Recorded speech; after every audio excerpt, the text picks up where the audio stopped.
vos achats d'occasion et c'est parti. Comme à mon habitude, je suis passée à Easy Cash dernièrement dans plusieurs Easy Cash différents et moi, comme mon copain, on a trouvé pas mal de petites choses.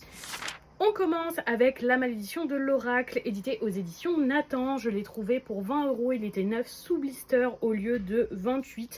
Très contente, donc dans son édition reliée comme ça.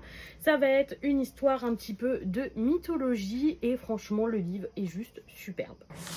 On continue avec Le Tombeau de nos proies, édité chez De Saxus, également dans son édition reliée que j'ai payé 13 € au lieu de 25,9 €. Il n'a jamais été ouvert. Vous savez, il fait crack quand on l'ouvre, donc je pense que la personne ne l'a même pas lu, même s'il n'était pas sous blister. Je suis contente parce qu'il était sur ma wishlist depuis sa sortie, mais vu l'épaisseur, ça m'embêtait vraiment de le payer 25 € pour vous dire.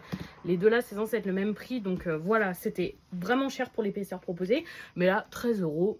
Je l'ai pris tout de suite. Et on continue avec The Love Hypothesis, édité chez Hauteville, que j'ai payé 15 € au lieu de 25, qui est dans un état un petit peu moins satisfaisant, notamment au niveau du signet, mais qui sinon est globalement très correct. Je lis très peu de romances, mais celle-là, avec son univers un petit peu science, etc., me tentait bien. Donc écoutez, je verrai. Je lis peu de romances, mais ça se tente.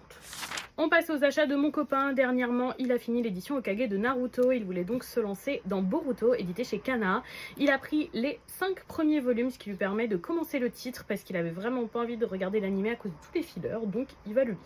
On reste toujours dans ses lectures Naruto. Il a pris des romans Naruto, il aimerait tous les compléter. Donc on a le roman Sasuke qui est comme ça dans un petit coffret. Ensuite, le roman Kakashi.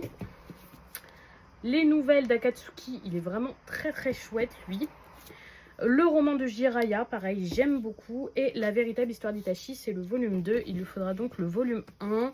Et en général, les romans ont coûté entre 5 et 6 €. Et les tomes de Boruto, c'était 5 € le tome.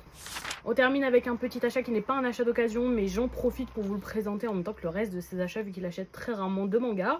Mon copain s'est pris le second volume de l'arc Roi Démon Piccolo de Dragon Ball dans son édition full color, édité chez Glénat, qui est donc la dernière édition de Dragon Ball proposée.